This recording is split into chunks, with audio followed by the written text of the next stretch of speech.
এই দেখো বন্ধুরা, আজকে হবে আমাদের পুঁই মিচুরির তরকারি। শীতকালে কিন্তু এই পুঁই মিচুরির তরকারি খেতে খুবই ভালো লাগে। তো চলো রান্নাটা করি। কড়াই দিয়ে দিচ্ছি এবার আমি তেল।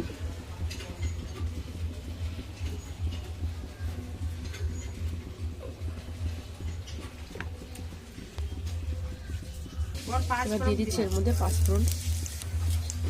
এইবার আমি কেটে রাখা সবজিগুলো দিয়ে দেবো।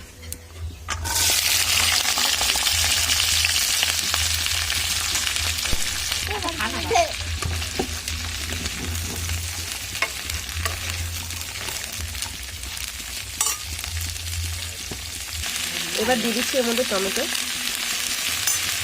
এবার দিয়ে দিচ্ছি এর মধ্যে লবণ।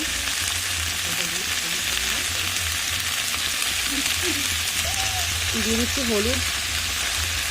এবার ভালো করে নাড়বো সব একসাথে মিশিয়ে নেবো।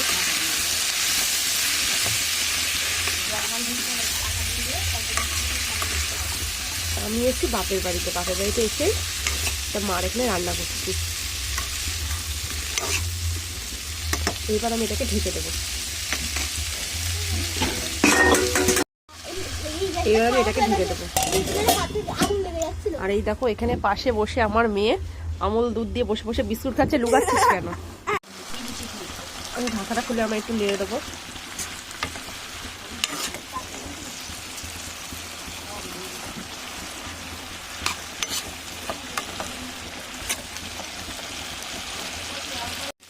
আমি আবারও একটু নেড়ে দেবো।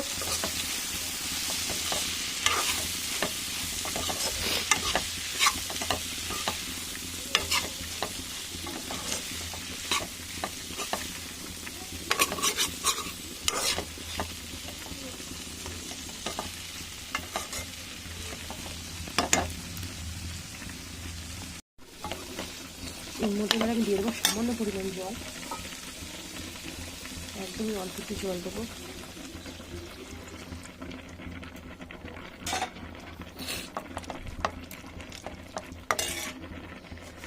এবার দেবো এর মধ্যে চিনি। দিচ্ছি এক চামচ চিনি।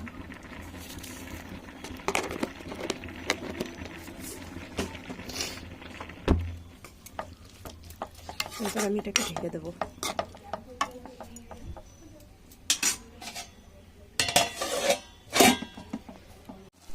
ঢাকা খুলে দিয়েছি, আবারও আমি ভালো করে একটু নেড়ে নেবো।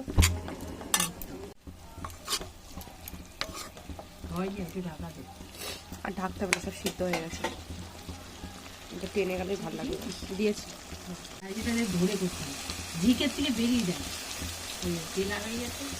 আমার মা শুধু আমি রান্না করছি আর বলছে এটা দিয়েছিস ওটা দিয়েছিস।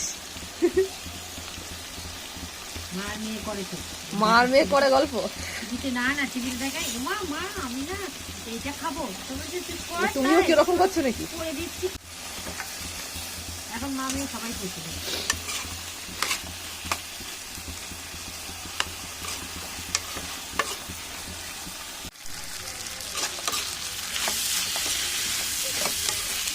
জলটা পুরো টেনে গিয়েছে।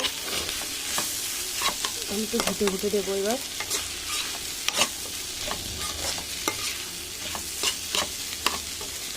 এটা কিন্তু এরকম শুকনো শুকনোই হবে।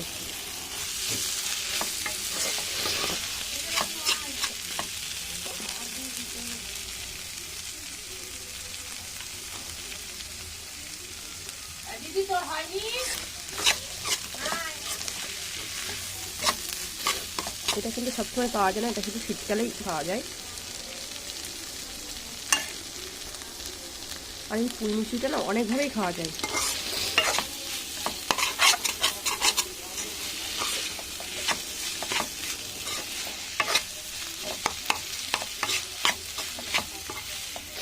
আর এই এই পুঁই মিষ্টিগুলো যেগুলো পেকে যায় সেইগুলো আলুর সাথে ভাজা খেতে আরও বেশি ভালো লাগে।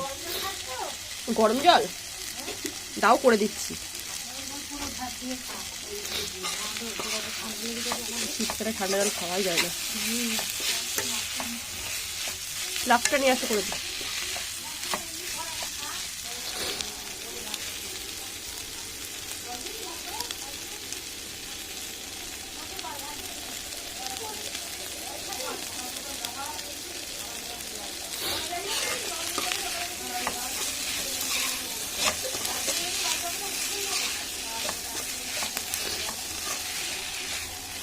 আমার তরকারিটা হয়ে গিয়েছে, তাই আমি ভিডিওটা এখানে শেষ করছি আজকে।